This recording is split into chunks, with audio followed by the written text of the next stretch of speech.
The word agency really hit home for me. There's been so many times. There was a time when I came back from maternity leave and my role wasn't there.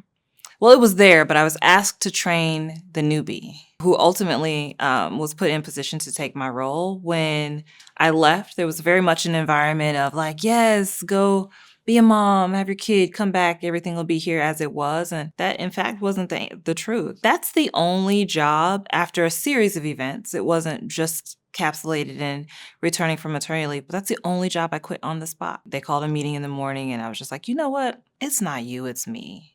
And what I mean by me is I don't feel safe here. I don't feel like I fit in here. I don't feel like my voice is valued here. Gotta go. So when we talk about pivotal moments, that's definitely one.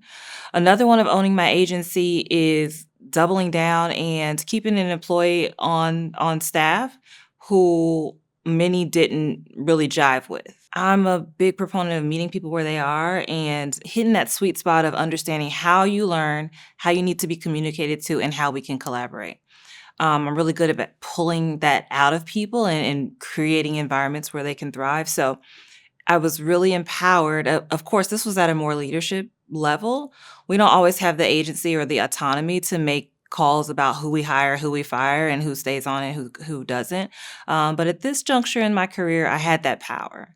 And I used that power to keep somebody on staff, and they're thriving still in advertising, still at the same company that I hired them in at. And so I'm just proud of that moment. That's definitely a pivotal moment where I owned my agency and I kept someone around who really wasn't a fan favorite for the collective, but blossomed to be. He just needed the time and the chance. Maybe the last one is just my newest endeavor. Here we are with her agency, a platform that I'm super proud of, and creating a space to have what I wish was around when I was coming up in the agency. So what this really looks like for me now is creating a safe space for Black women in advertising specifically. And I want to be very clear about that. Black women in advertising to have a space where they can be seen, collaborate, build community, share their lived experience, but then also figure out a way to thrive in advertising instead of doing what we often do, which is just survive.